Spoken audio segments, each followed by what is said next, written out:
Nós estamos colhendo hoje os frutos de plantios anteriores, então nós temos que repensar o que nós estamos plantando hoje, na nossa casa, no nosso casamento, no nosso relacionamento, pais e filhos, para o amanhã. E sempre quando eu falo de família, me ocorre o que está em 1 Samuel, capítulo 30. Você pode abrir a sua Bíblia. 1 Samuel, capítulo 30, e nós vamos ler a partir do verso 1.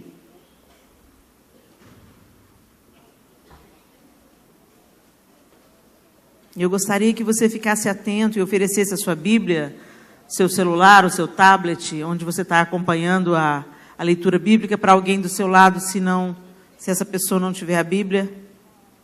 Eu vou ler na versão NVI. E o texto bíblico, em 1 Samuel 30, diz assim, a partir do verso 1. Quando Davi e seus soldados chegaram a Ziclag, no terceiro dia, os amalequitas tinham atacado o Neguebe e incendiado a cidade de Ziclag. Levaram como prisioneiros todos os que lá estavam, as mulheres, os jovens e os idosos. A ninguém mataram, mas os levaram consigo quando prosseguiram seu caminho. Ao chegarem a Ziclag, Davi e seus soldados encontraram a cidade destruída pelo fogo e viram que suas mulheres, seus filhos e suas filhas tinham sido levados como prisioneiros. Então Davi e seus soldados choraram em alta voz, até não terem mais forças. As duas mulheres de Davi também tinham sido levadas, Ainoã de Jezreel e Abigail de Carmelo, a que tinha sido mulher de Nabal. Davi ficou profundamente angustiado, pois os homens falavam em apedrejá-lo. Todos estavam amargurados por causa de seus filhos e de suas filhas. Davi, porém, fortaleceu-se no Senhor, o seu Deus. Então Davi disse ao sacerdote Abiatar, filho de Aimeleque: traga-me o colete sacerdotal.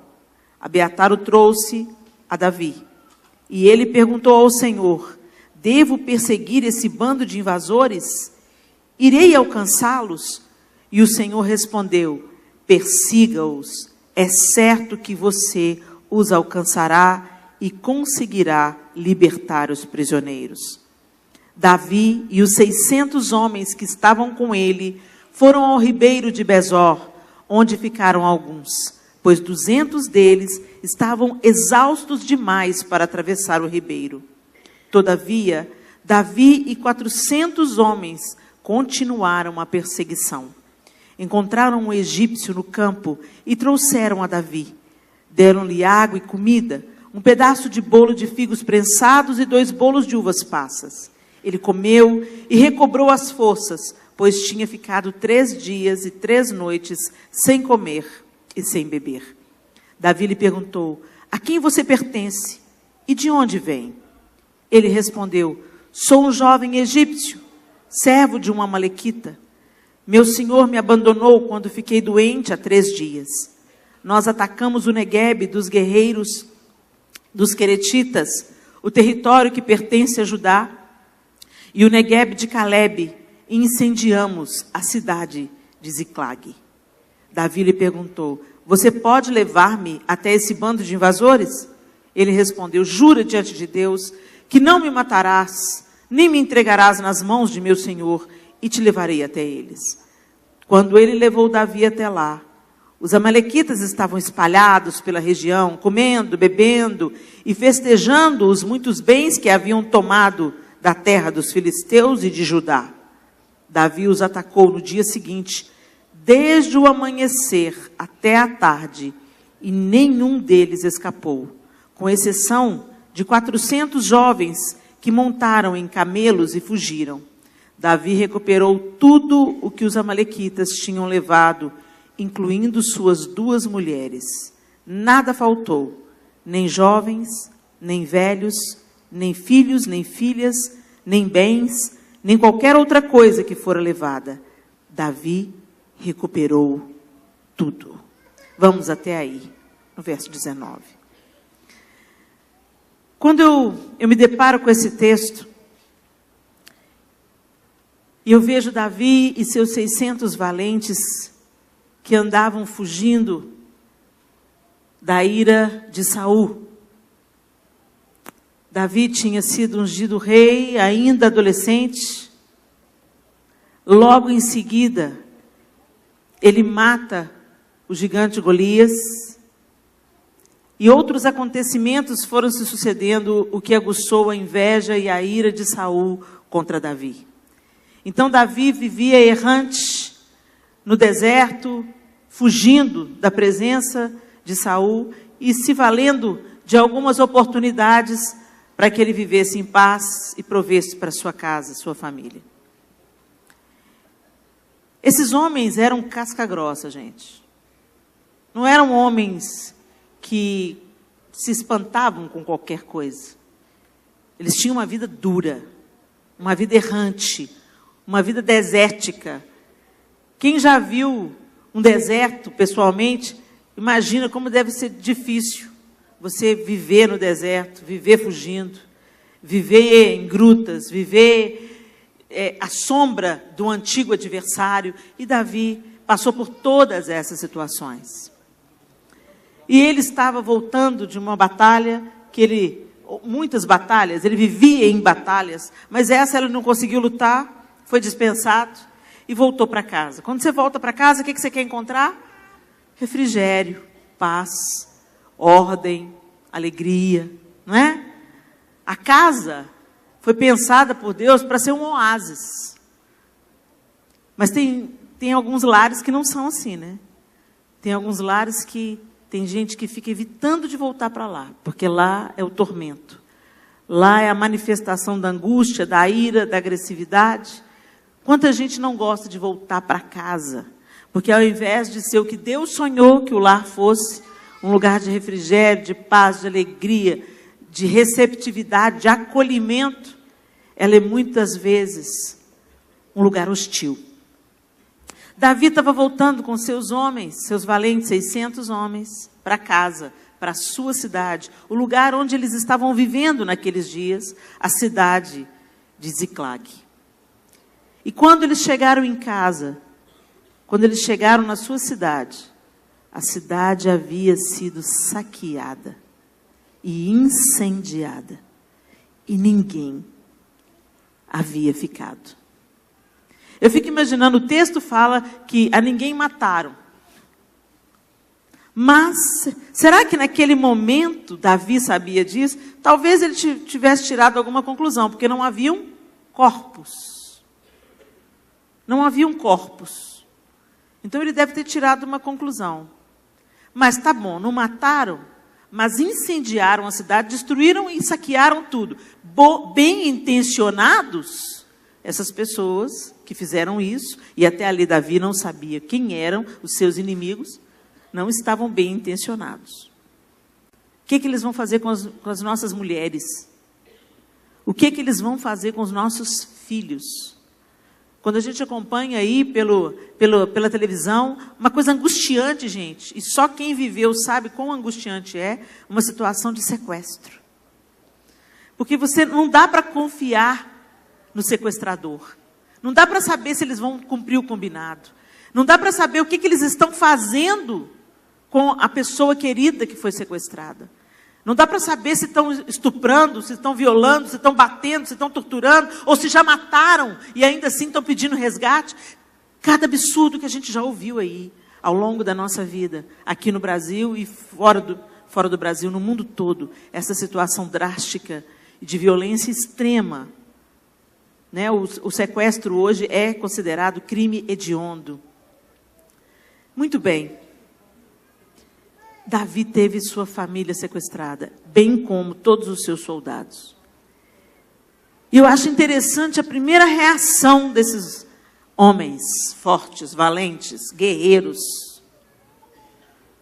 Choraram em alta voz, diz o texto.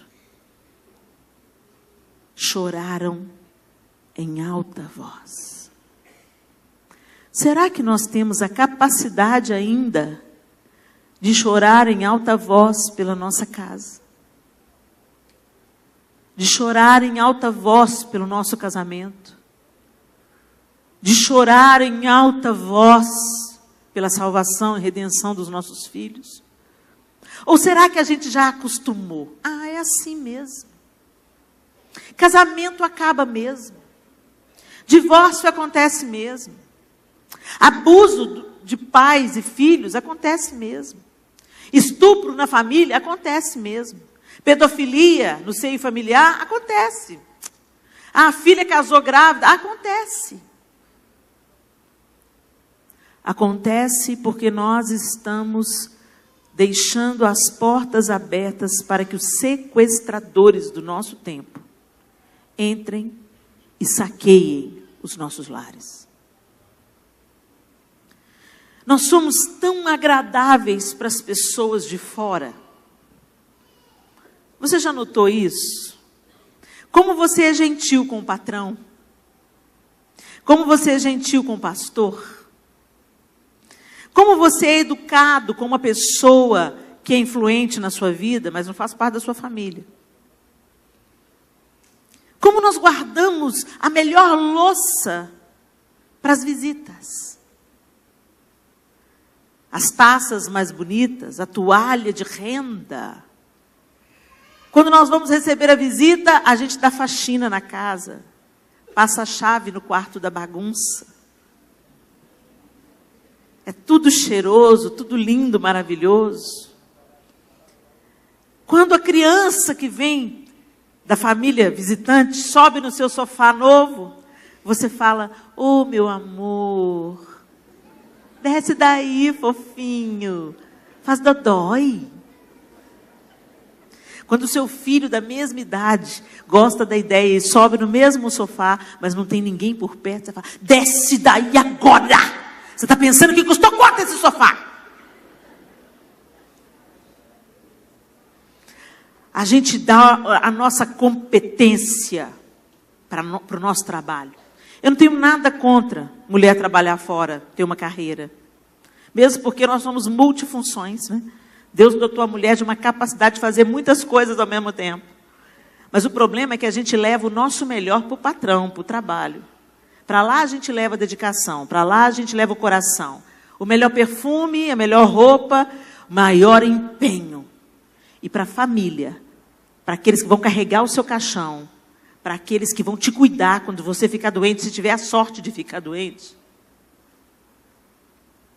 a gente dá o resto. O pastor pede para se voluntariar na igreja, as irmãs todas vêm felizes. "Oh, pastor, claro! A gente vai decorar o púlpito, vai ficar tudo lindo." O marido chega em casa e fala: "Senhor bem, frita um ovo para mim." "Frita você não tem mão não? Eu trabalhei igual você, meu filho. Eu sou empregada não, meu filho. Acorda para a vida." Como nós somos rudes com aqueles que nós escolhemos, com aqueles que Deus colocou na nossa mão para cuidar. A gente quer ser uma bênção para a multidão. A gente quer ter um microfone na mão, um ministério. Deus tem um chamado para mim. E você é uma bênção no púlpito, mas um cavalo dentro de casa. Isso é mentira. Isso é hipocrisia. Dentro de casa acontecem as nossas maiores batalhas. Sabe por quê? Porque não tem jeito de usar máscara dentro de casa. As máscaras sociais caem. Aquela máscara que você põe para vir para a igreja, a paz do Senhor, vem quebrando o pau dentro do carro. Chegou na igreja, todo mundo põe a máscara. A paz do Senhor. E os filhos pequenos, só observando. Por isso que o que não falta aí é adolescente falando: "Na igreja só tem hipócrita." Está almoçando no almoço de domingo e metendo lenho na vida do pastor, do diácono, diaconisa. Nosso maior evangelho é aquele que a gente não fala, é aquele que a gente vive. Mas a gente pensa, A gente perde a polidez em casa. A gente perde a espiritualidade. Porque ser espiritual em cima do púlpito, gente, ser espiritual na igreja é fácil, qualquer um faz. A paz do Senhor. Eu desconfio muito desse povo que só fala de Deus o tempo inteiro. Desconfio muito. Que a espiritualidade genuína, ela é vivida na simplicidade do dia a dia. É espiritual demais você preparar comida para os seus filhos, uma mesa bonita, e pôr todo mundo à roda da mesa e fazer uma oração de gratidão. Isso é espiritualidade. Espiritualidade é sentar com seu marido quando vocês estão tendo um conflito e orar juntos e falar, nós precisamos de orar junto para resolver esse conflito. Precisamos de chamar o Espírito Santo para ajudar a gente, porque senão a gente não vai dar conta, eu vou meter a mão na sua cara. Aí, ao invés de chamar o Espírito Santo, nós vamos ter que chamar a polícia. Gente, pasmem. O estado de São Paulo. Vocês. Uma vereadora da cidade de São Paulo me deu esses dados. 40% das denúncias de abuso físico e emocional. 40% das mulheres que denunciam abusos físicos e emocionais são evangélicas. 40%. O que fizeram com a Bíblia? Maridos, amem suas esposas como Cristo amou a igreja e se entregou por ela. Tem alguma dúvida nessa frase? Quem ama bate? Quem ama agride verbalmente? Quem ama diminui? Aprisiona? Esposas, sejam submissas aos seus maridos, como ao Senhor.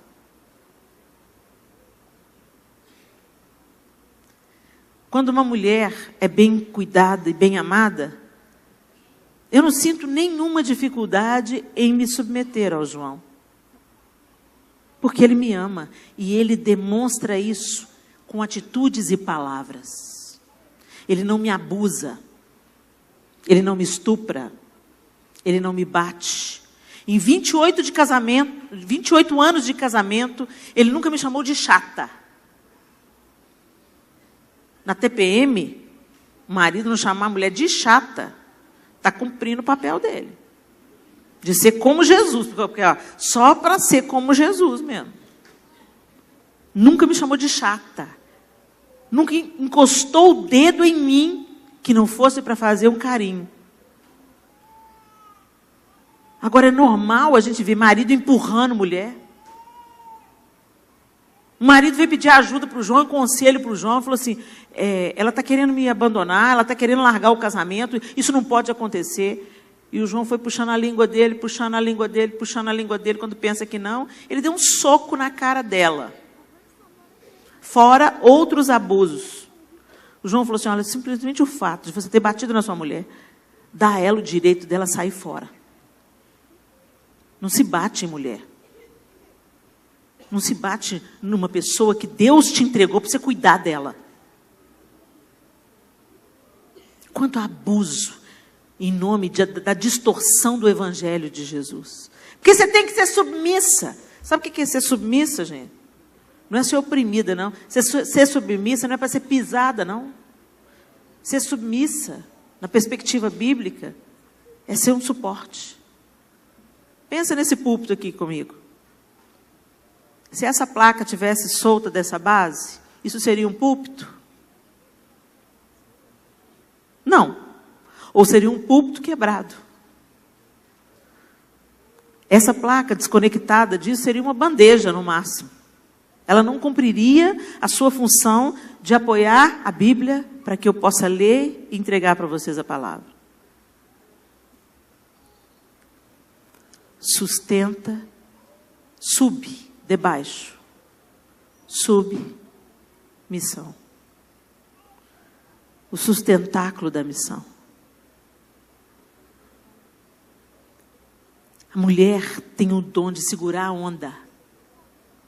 Mulher, quando ela entra no cumprimento da vocação dela em Deus, é aquela que levanta o cara. É aquela que encoraja. É aquela que quando o cara chega em casa, caidão, não, meu bem, não fica assim, nós estamos juntos, eu vou te ajudar, nós vamos vencer, nós vamos ultrapassar, nós vamos atravessar, eu te amo, você é capaz, você pode, você consegue, você arruma outro emprego, a gente está junto. Mulher tem esse dom de consolar, de suportar, de agregar. Quando tem uma mulher equilibrada dentro de casa, gente, a casa inteira colhe dos frutos disso.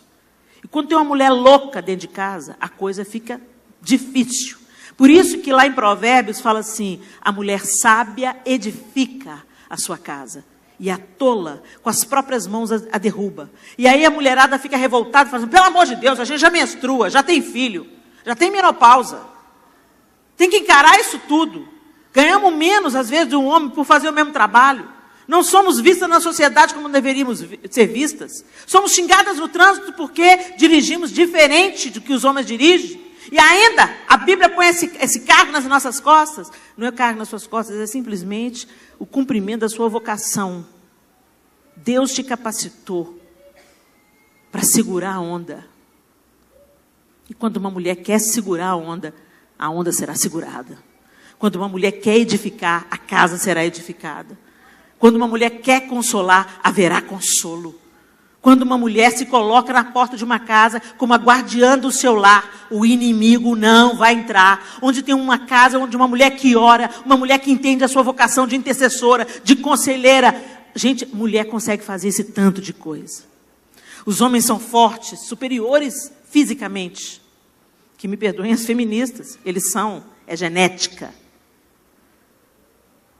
É só pegar um jogo de vôlei, põe um time feminino de seleção brasileira e um time masculino.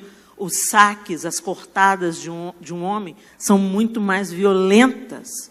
Agora, quando eles furam o dedo, toda essa força acaba. Né? Eles são maravilhosos, vigorosos, tem barulho no sofá, no quintal, eles saem do sofá e vão. Peraí, não, meu bem, não vai saindo assim. O que é isso? Fica calmo, vou lá ver o que é. Aparece uma barata, meu bem, barata! Deixa comigo que eu mato a barata, eu mato o rato, eu mato o sapo. Resolve tudo. Agora, ficou gripado. Eu vou morrer, eu acho que eu vou morrer. Tenho certeza que eu vou morrer. E a mulher gente, a mulher tem filhos. Oh, maravilha. Ainda bem que Deus dependeu da mulher para ter filho, né? Porque senão a raça humana tinha sido extinta. Porque se um homem sentir uma dor de um parto, já era. Nunca mais eu quero isso na minha vida. Liga agora, doutor. Faz uma vasectomia agora. São as diferenças. E isso é muito lindo. Mas a gente tem que saber valorizar o outro. Apreciar o que o outro tem. E as mulheres foram dotadas dessa força de achar uma saída. Por isso que Deus falou, não é bom que o homem esteja só. Esse cabra sozinho vai meter os pés pelas mãos. Não vai prestar. É por isso que até hoje, quando a mulher morre, o homem casa em 3 meses, gente. E a gente fica brava, principalmente se a falecida era nossa amiga. A gente já fala, piriguete macho. Mas não é porque Deus decretou, não é bom que ele esteja só. O cara perde o chão. A pessoa que organiza a vida dele, que dá norte para ele, principalmente se ele era bem casado, ele vai casar logo. A coisa é complicada. Então não morre não, querida. Fica beleza. Cuida da sua saúde, faz a mamografia, tá bom? Fica bonitinha aí, porque se você falhar, minha filha, tem outra já no seu encalço. Vamos voltar aqui para Ziclag e para essa situação radical que esses homens estavam vivendo, chorando em alta voz. Cadê as mulheres, cadê as crianças, cadê o vovô, a vovó? Eles começaram a chorar. E esses caras eram valentes, dispostos a morrer por Davi. Mas quando mexe com família, queriam apedrejá-lo. Estavam culpando a Davi, porque a casa foi saqueada, a cidade foi sequestrada. Estavam querendo apedrejar Davi. Será que a gente tem isso, gente, de não mexe com os meus não? Será que a gente tem? Será que a gente ainda tem esse instinto de defesa daqueles que são nossos? Porque é o seguinte, né? Eu não sei vocês, na minha época é o seguinte, eu e o meu irmão mais velho vivíamos em pé de guerra. Um batendo no outro e meu irmão do meio conciliando, separando Wagner da Leninha. Mas um dia eu ouvi que tinha um cara batendo no meu irmão. Quando eu vi, eu já estava enroscada aqui na cintura do cara. Eu tinha uns 8 anos de idade. Eu subi nas costas do cara, enrosquei minhas pernas aqui nele, puxei o cabelo dele com todas as minhas forças para trás. Larga o meu irmão! E foi o suficiente para o meu irmão se esquivar dele. Daqui a pouco vem a mãe do menino com os cabelos que estavam tudo soltando. E quando eu vi, minha mão estava cheia de cabelo, de tão irada que eu fiquei. Mas hoje, quantas vezes, ampliando a nossa conversa para a família igreja, né? Quantas vezes a gente se junta ao ímpio para falar mal do irmão na fé? Quantas vezes o nosso irmão está sofrendo bullying no colégio e a gente não está nem aí? Quantas vezes os nossos filhos estão dando sinais de que tem alguma coisa que não está legal, mas a gente não move uma palha para defender os nossos? Não, eles têm que aprender a se defender sozinho. Você não procura nem saber o que é que está acontecendo. Mas aí eu quero chamar a atenção de vocês para esses sequestradores. Davi não sabiam quem era. Ele podia ter uma suspeita. Mas o primeiro passo de Davi, antes de mais nada, depois de chorar, né? Depois que todo mundo chorou, buscou resposta do Senhor. Fortaleceu-se no Senhor, o seu Deus. É isso que diz aí o finalzinho do verso 6. Davi ficou profundamente angustiado, pois os homens falavam em apedrejá-lo. Todos estavam amargurados por causa de seus filhos e de suas filhas. Davi, porém, fortaleceu-se no Senhor, o seu Deus, e buscou nele resposta. É o que mostra aí o verso 7. Pediu para o sacerdote trazer o efode. E consultou a Deus. O que é para eu fazer, Deus? O que é para eu fazer? Será que na hora que a gente começa a enfrentar uma crise familiar, você procura saber o que Deus pensa sobre isso? Eu acho interessante que quando todas as decisões já foram tomadas, todos os erros já foram cometidos, todas as agressões já foram desferidas, todo o abandono já foi praticado, aí vem para o pastor e fala assim, nós queremos nos separar, dá um jeito nisso. Meu filho está nas drogas, dá um jeito nisso. Deus é a última opção, quando ele deveria ser a primeira. Gente, a gente tem que parar de viver um evangelho de papo. Sabe, um evangelho de mimimi, um evangelho de vir na igreja domingo. Nós já caímos no descrédito da sociedade, porque a nossa vida não está alinhada com o nosso discurso. A gente diz que ama, mas não tem atitudes de amor. A gente diz que se compadece, que tem empatia, mas vai para as redes sociais e desfere crueldades uns contra os outros. Se a gente trata mal os irmãos que creem a mesma coisa, imagina aquele que é totalmente o avesso do que a gente acredita, do que a gente defende. Em nome de Jesus, nós estamos fazendo guerra. Em nome de Jesus, nós estamos discriminando pessoas.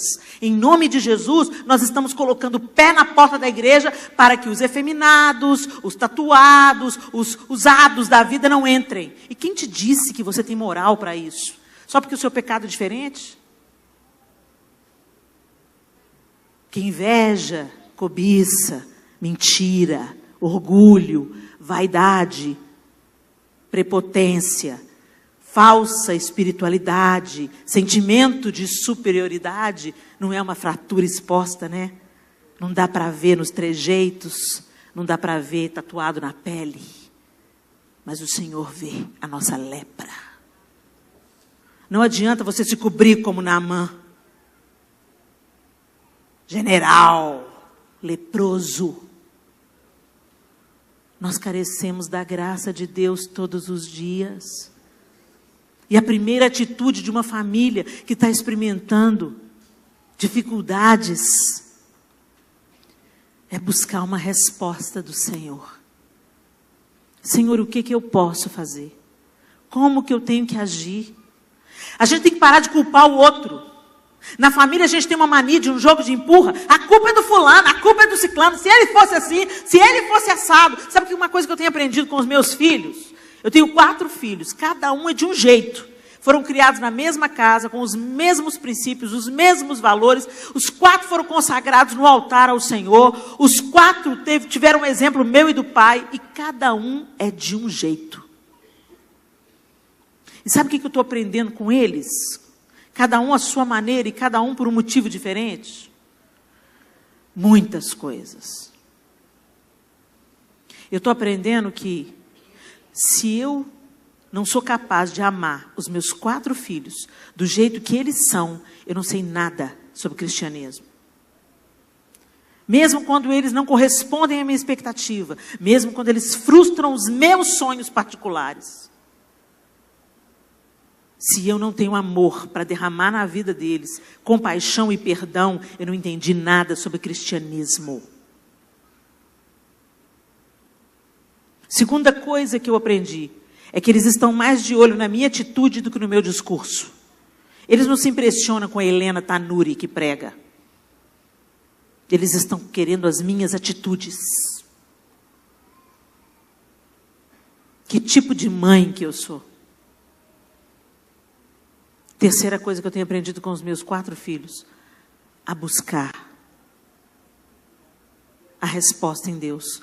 Como que eu vou lidar com a Clara, Senhor? Como que eu vou lidar com Miguel, Senhor? Senhor, como que eu vou lidar com Arthur, Senhor? Deus, me dá as estratégias para lidar com a Sofia. Me ensina, Espírito Santo de Deus, porque cada um é diferente, cada um tem um propósito do Senhor para eles. Me ajuda, Deus, a não abortar os sonhos que o Senhor tem para os meus 4 filhos. Me faz uma cooperadora do Senhor e não uma parceira de Satanás no processo educacional dos meus filhos. Porque, gente, potencial, quem tem mais potencial para te ferir na vida? Sua mãe e seu pai. São as pessoas que você primeiro se apaixona. São as primeiras pessoas com quem você tem uma relação de amor. E se eu perguntar aqui, eu não vou perguntar, um monte de vocês vai levantar a mão. Quem é que foi ferido pelo pai, abandonado pelo pai, o pai era isso, o pai era aquilo. Quem é que a mãe falou isso, fez aquilo, a mãe abandonou, a mãe foi negligente, a mãe teve uma palavra dura. E às vezes os pais da gente nem sabem o tanto que feriram a gente. Porque eles fizeram o que eles deram conta de fazer.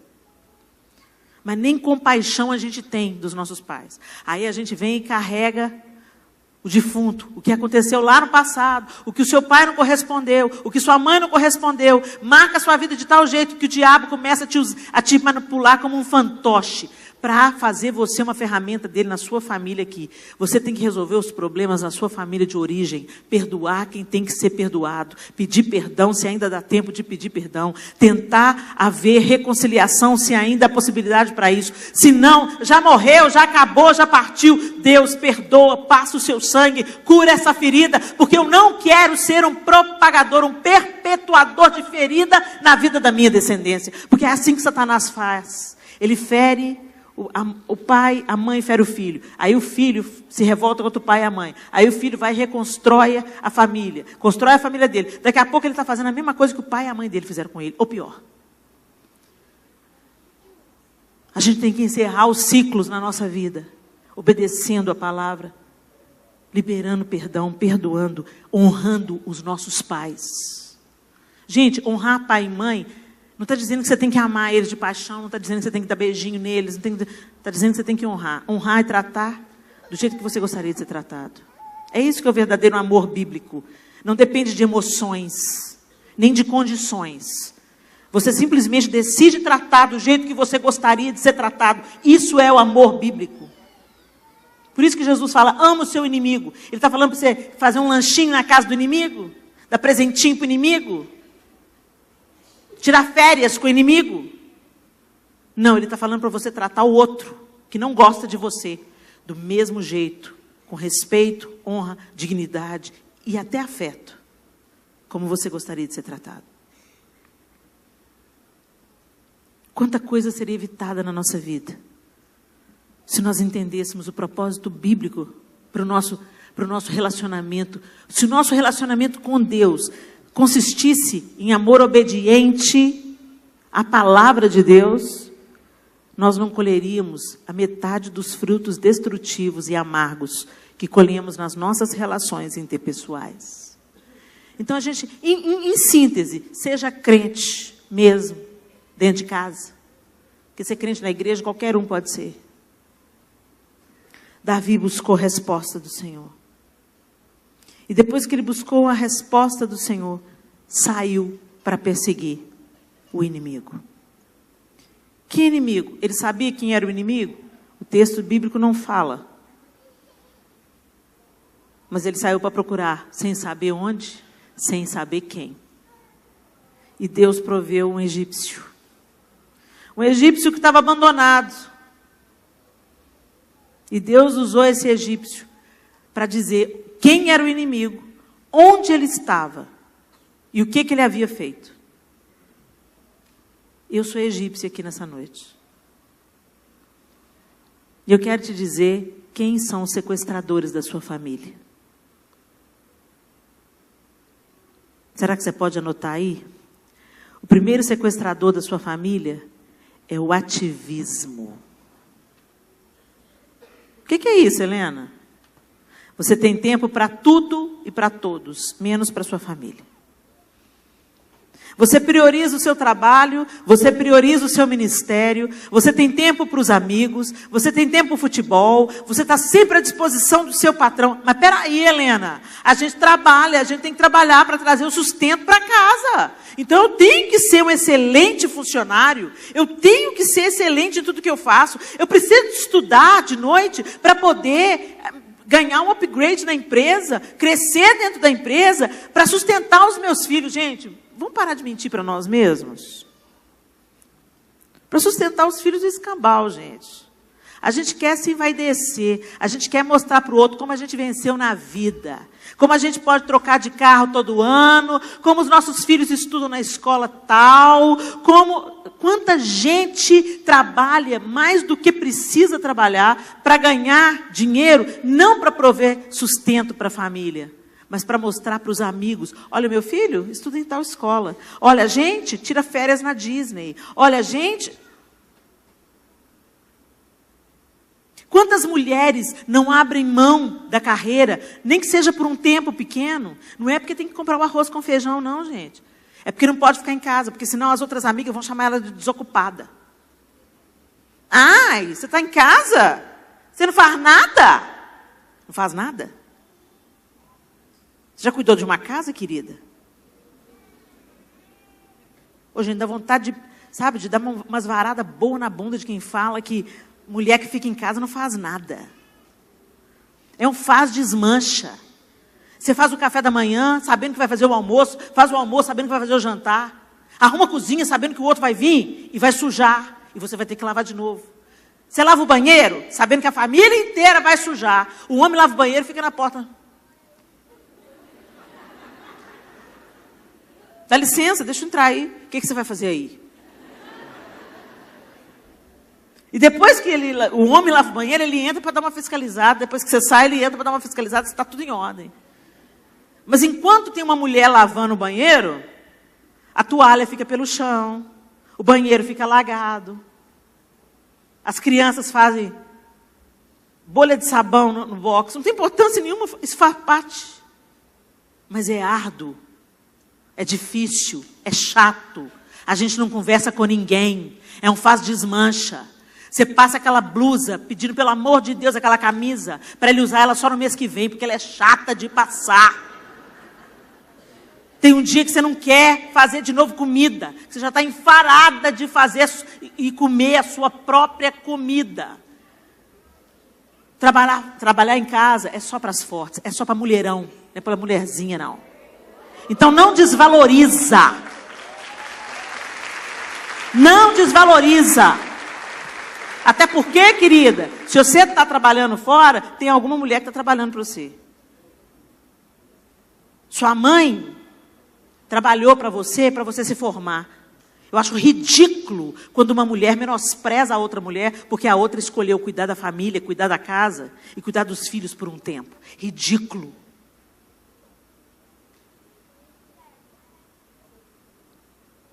Mas eu dei para o meu filho tudo, Helena. Não deu o principal, né? Porque o que tira uma criança, um jovem... Gente, por que os meninos estão indo para o crack? Por que as pessoas procuram drogas com todas as campanhas antidrogas que nós temos? Para tampar um vazio existencial que ninguém tampa. O excesso de coisas. Eu trabalho para dar para os meus filhos tudo que eu não tive. É? Por quê? Inclusive o que você não teve fez de você quem você é. Uma geração fraca, sem resiliência, não tolera bullying, corta os pulsos quando termina com a namorada. Mimada, mal acostumada, acomodada, preguiçosa. Porque papai e mamãe deu tudo que você não teve. Tudo que eu não tive eu dei. Tá aí, estragou o garoto, estragou a garota. Os nossos filhos precisam de ser frustrados. Não propositalmente, não é para a gente viver planejando como eu vou frustrar meus filhos, não é nada disso. Mas o fato é que quando você diz não para uma criança, naturalmente, a vida diz não para a gente o tempo todo. Por que os nossos filhos não podem ouvir não de quem mais ama eles na vida? Tem coisas que não é para dar para o nosso filho, tem coisa que não está na hora. Tem coisa que não vai cooperar para o crescimento, amadurecimento dele. Quando você fala não, você provoca uma frustração. E ele aprende a lidar com a frustração. Mas não, a gente não diz não.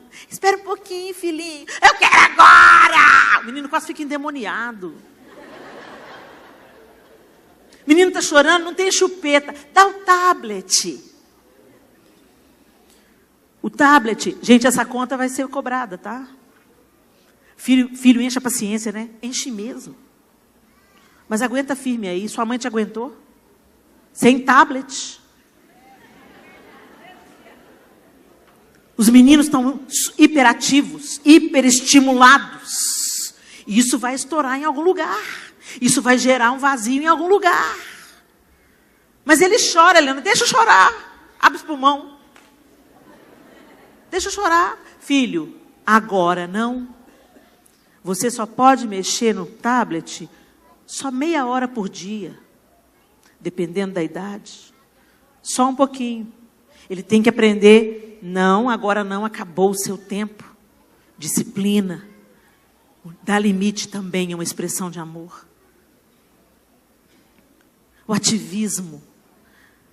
A gente não quer ter trabalho com o filho. Porque a gente tem agenda para cumprir. Trabalho para fazer, hora extra. Social com os amigos do escritório. Trabalho na igreja. Enquanto isso, a família está detonada. Os filhos estão detonados. Aí quando entra na adolescência, não quer vir na igreja. E entra na droga. Aí você fala, mas eu dei tudo. Esse que é o problema. Você deu tudo, menos o principal. A gente brincava na rua. Chutava pedra. Nosso brinquedo sofisticado era uma lata e um barbante. Ou era telefone sem fio. Eu não sou velha, eu sou vintage. Você que está pensando assim, nossa, essa aí é velha. Eu sou vintage. Sobe na lata com barbante. Rouba bandeira. pegador de esconder, amarelinha. Brincava na rua até tarde. A mãe, a avó, as tias, as vizinhas, tudo sentada no passeio. Enquanto ali elas estavam rolando a terapia. Elas estavam abrindo a alma uma para as outras e sendo curadas, como a Bíblia diz. Hoje todo mundo se mete no seu carro, se mete no seu apartamento, não fala nada e todo mundo só escuta a notícia. Pulou do 6º andar.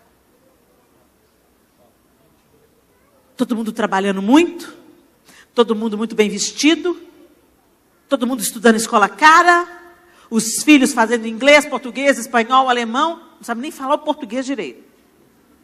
Mas você gosta de ostentar. Porque ele tem que vencer na vida. Para ele vencer na vida, ele tem que ser uma pessoa de bem com ele mesmo. Ele tem que ser uma pessoa amada, se sentir amada. O resto vem como consequência. Mas a gente entrou numa neura, na rodinha do hamster, no sistema de Satanás, que vai dando corda para a gente se enforcar. Cada um na sua tecnologia, que é outro, anota aí o próximo sequestrador. O ativismo, a tecnologia. Antes todo mundo desligava a televisão, o rádio e jantava. Pelo menos uma refeição ao redor da mesa. Hoje não. Cada um faz o seu prato na cozinha e vai para o seu quarto, porque cada um tem uma televisão. Ou então come na frente do computador. Cadê o olho no olho? Cadê as conversas? É na mesa que a gente percebe o que está rolando. Quem está de bem com quem, o que aconteceu na escola. É na mesa que a gente olha nos olhos, é na mesa que a gente declara o amor. Jesus vivia ao redor da mesa com seus discípulos. Relações de afeto acontecem ao redor de uma mesa. Mas a tecnologia roubou. Gente, uma coisa que me indigna é chegar num restaurante e ter uma televisão lá. Restaurante, comida, mesa e televisão são duas coisas que não deveriam acontecer de forma nenhuma. É um ladrão, é um saqueador, é um sequestrador do relacionamento que entra na sua casa com o seu consentimento. Isso independente do que está passando lá, as porcariadas que passam lá. Você patrocina o seu inimigo com uma tela cada vez maior. Não tem diálogo. Não tem brincadeira, não tem riso. Outro dia eu tive a tristeza de presenciar uma família enorme. E pelo jeito, era vovó, tio, tia. Era muito grande, uma mesa enorme no restaurante. Desde os velhinhos, o casal velhinho, o que parecia os filhos deles e os filhos dos filhos. Crianças e adolescentes. E todos eles olhando para a televisão.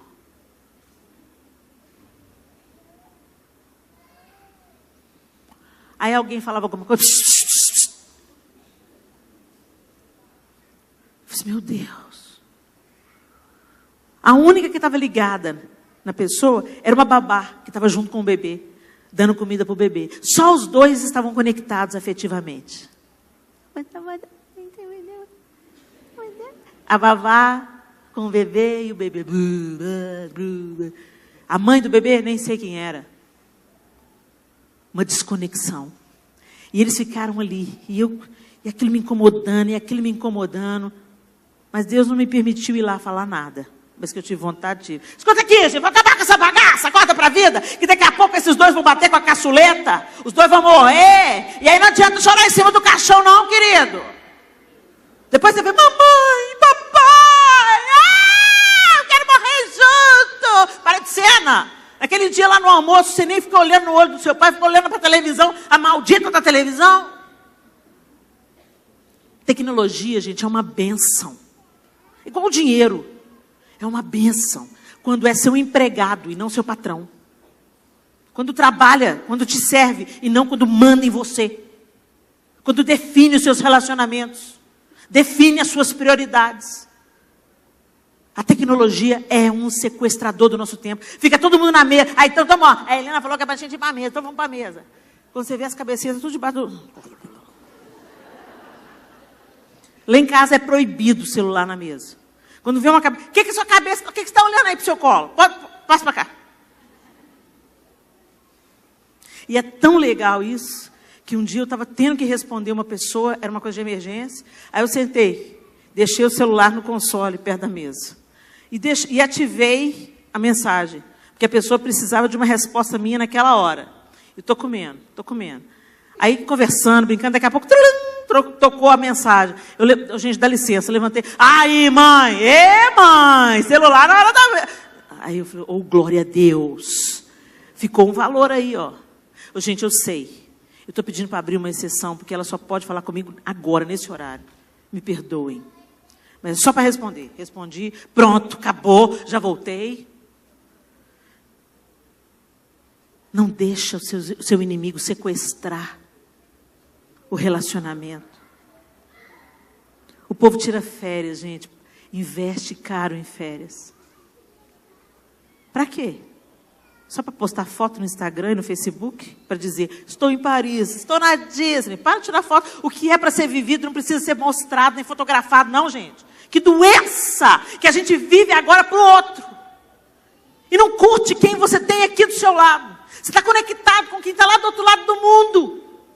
Mas não é capaz de ver quem está do seu lado, sofrendo, chorando, precisando dos seus ouvidos, precisando do seu abraço. Por que o índice de suicídio cresceu tanto? Porque somos indiferentes a quem está do nosso lado. Não conseguimos detectar a dor do outro. Somos egoístas, pensamos apenas no nosso prazer, priorizamos o prazer a todo custo. Deixa eu falar uma coisa, gente. A vida não é só prazer, a vida também é tristeza. Tristeza faz parte da vida. E isso forja o nosso caráter. Isso faz a gente olhar para o outro com mais compaixão, mais empatia, quando é a vez dele de viver o dia triste. Mas a gente nega a tristeza como se ela fosse uma lepra. Uma lepra é uma alegria todo o tempo, uma alegria vazia. Que quer ostentar para o outro. Ninguém posta lá o dia do arroz e ovo. Mas posta o dia do salmão com alcaparras. Não tem, qual que é o problema de arroz e ovo? Tem bom que é arroz e ovo, tiver um tomatinho, salzinho, vinagrinho, encheu a boca d'água. A gente é pobre, mas é feliz, gente. Mas a gente vive uma vida vazia para parecer quem a gente não é. Ter uma vida que a gente não tem, para agradar quem não está nem aí. E a gente perde quem está perto. Os filhos crescem, voam, vão ter a vida deles, vão morar sozinhos, vão casar, vão estudar em outro país, voam. Cuide do seu casamento. Seus filhos estão passando por você. Daqui a pouco você vai passar a ser coadjuvante e não atriz principal. Eu já estou nessa. Antes eu era mamãe. Hoje eu sou a mamãe, mas a mulher da vida dele está se tornando outra. Isso é bom. É parte do ciclo. É parte do ciclo. Então eu tenho que cuidar muito do meu. Porque é com ele que eu vou até que a morte me separe. Outro sequestrador. E nós vamos encerrar por aqui com esse sequestrador. Feche seus olhos.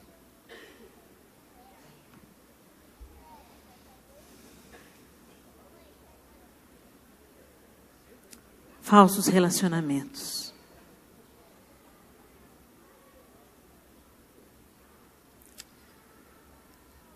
Que é o resumo do que eu já falei aqui. Quanto tempo a gente investe? Afeto,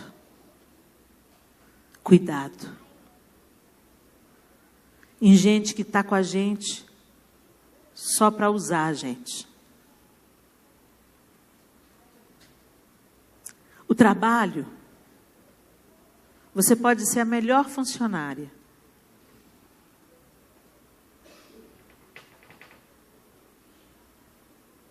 Mas para o seu filho, para a sua filha, você não é a melhor mãe, você é a única.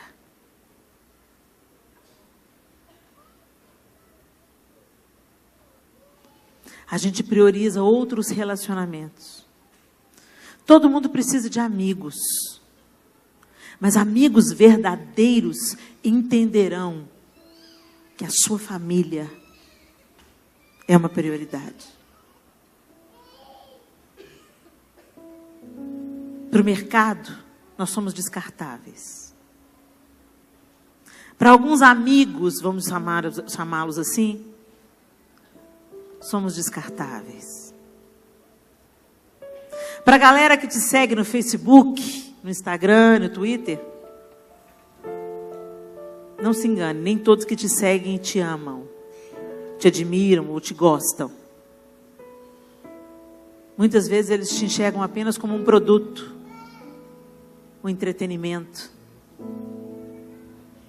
E você despende o seu tempo para falsos amigos, despende o seu tempo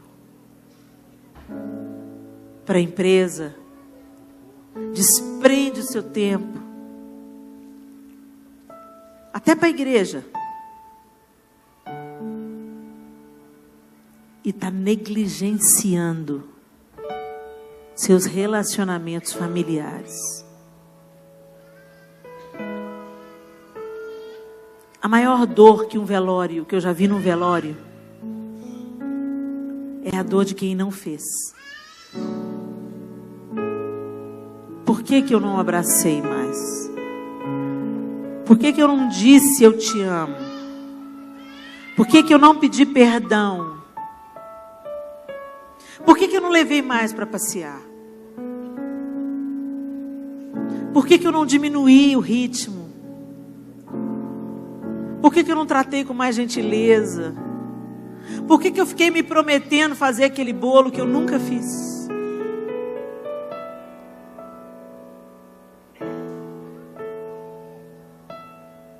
Davi perseguiu os seus inimigos, os alcançou, e não foi uma batalha fácil. O texto diz que ele lutou do amanhecer até o entardecer. Ele pelejou. Gente, essa briga foi tão árdua que eu não sei se vocês notaram o detalhe. Eram 600, 200 não conseguiram, estavam exaustos. Então foi Davi com 400. E eles pelejaram. Mataram quase todos. Sobraram 400. Sobrou o exército do mesmo tamanho que o grupo de Davi. Então você imagina o esforço que esses homens fizeram. Você ora um mês e para. Você pede um perdão e pensa que isso melhorou.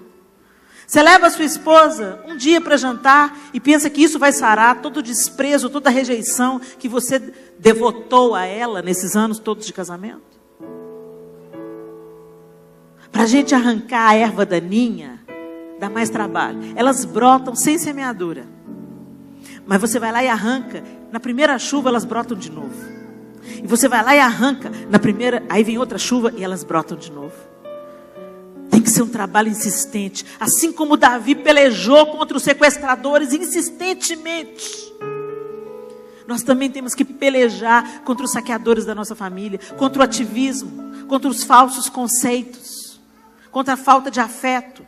Contra as pessoas que são ervas daninhas, que vêm para a nossa vida para distrair a nossa atenção, para roubar a nossa alegria, para saquear a nossa casa.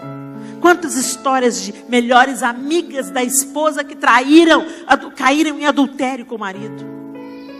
Quantos relacionamentos doentes, que você viu que não vai dar certo, que vai ser ruim, mas você mantém. Sequestradores. Peleje contra os sequestradores. Põe em ordem a sua casa. E a ordem é essa: busque ao Senhor. Jogue as suas cargas. Foi isso que Davi fez. Ele jogou as suas cargas aos pés do Senhor. Ele se reanimou no Senhor. Depois ele pediu estratégia para o Senhor. Ele não foi na força do braço nem do conhecimento dele. O que eu devo fazer? Hoje nós temos o Espírito Santo. Não precisa de trazer o éfode. É só perguntar para o Espírito Santo: como que eu devo fazer? Me ensina, Espírito Santo. Como eu lido com esse meu filho? Eu sei que o Senhor está tratando ele, mas está tratando eu também. O Senhor está tratando meu marido, mas está tratando eu também. Me ajuda a ser uma esposa segundo o seu coração. Me ajuda a ser uma mãe segundo o seu coração. Me ajuda a ser uma filha segundo o seu coração. Uma irmã segundo o seu coração. Uma nora, uma sogra segundo o seu coração. Me ajuda, me dá sabedoria, Senhor. Espírito Santo, vem comigo, me ajuda, me ensina. O próximo passo é: identifique o que está saqueando a sua casa. Identifique os seus inimigos.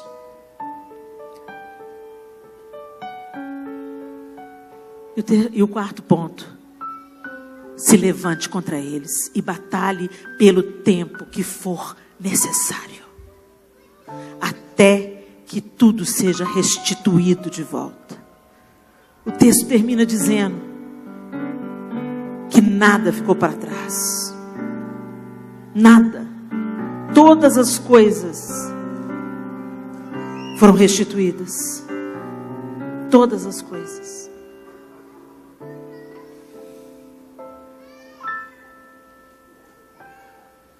Não faltou nada, diz o verso 19. Nem jovens, nem velhos, nem filhos, nem filhas, nem bens, nem qualquer outra coisa que fora levada. Davi recuperou tudo. E o mesmo amor de Deus que cobre Davi, cobre você. A mesma misericórdia que Deus teve de Davi, Deus tem de nós.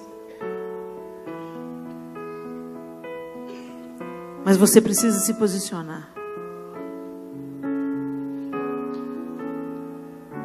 Chorar em alta voz pela sua família. Se fortalecer em Deus, buscar direção. Identificar os seus inimigos e persegui-los. E batalhar contra eles. Nossos inimigos muitas vezes têm o nosso consentimento. Diga que ama. Desliga a TV. Restrinja o uso da internet. Sente-se ao redor da mesa pelo menos uma vez. Converse com seu cônjuge com gentileza. Lembra lá do princípio do casamento? O altruísmo, né? Ia sair para jantar? Onde você quer jantar, querida? Você gostou dessa roupa, meu bem? A gente sempre pensa no outro no início do relacionamento, né? Será que ele vai gostar do meu cabelo? Será que ele gosta dessa cor de esmalte? Mas depois os anos passam e o marido fala: não põe esmalte vermelho não, bem. O que é isso, meu filho? Eu tenho meu gosto, você não me anula não. O altruísmo vira egoísmo. E isso põe qualquer casamento a perder. Volte a conversar. Gentilmente, sem agressões, sem gritos. Exponha as suas necessidades, acolha as necessidades do outro. Volte a ser altruísta. Volte a ser gentil. Volte a se preocupar com as necessidades do outro. Vamos ser crente dentro de casa. Eu ia encerrar aqui, mas eu não posso fazer isso antes de fazer uma oração. Tem alguém aqui que está precisando de um milagre na sua família? Se tem, eu queria que só você, todos fechem os olhos, por favor, para que não haja nenhum tipo de constrangimento. Às vezes a gente pensa que o milagre é uma cura de uma doença. Pode ser também. Mas tem uma doença que chama indiferença. Desamor.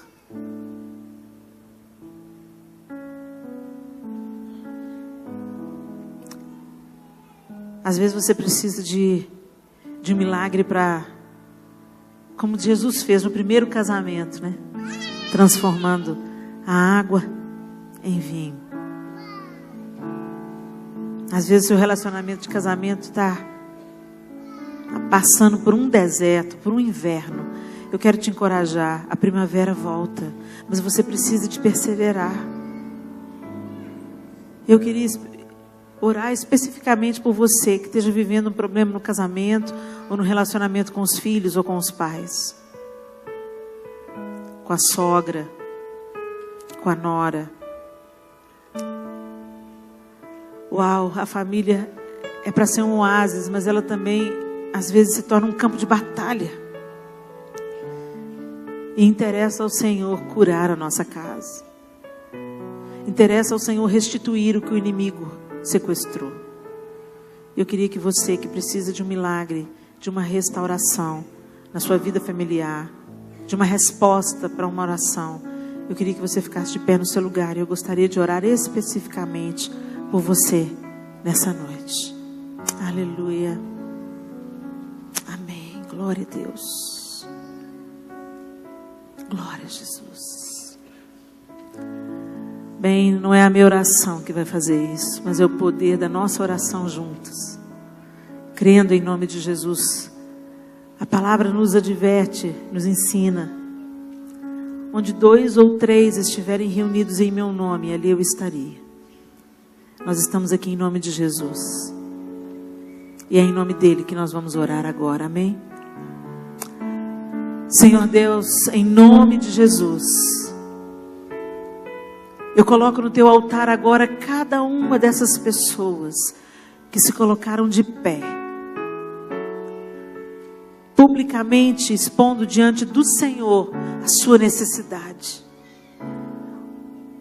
O Senhor conhece cada uma dessas pessoas pelo nome. O Senhor sabe do motivo que levou cada uma delas a se erguer e ficar de pé sobre os pés.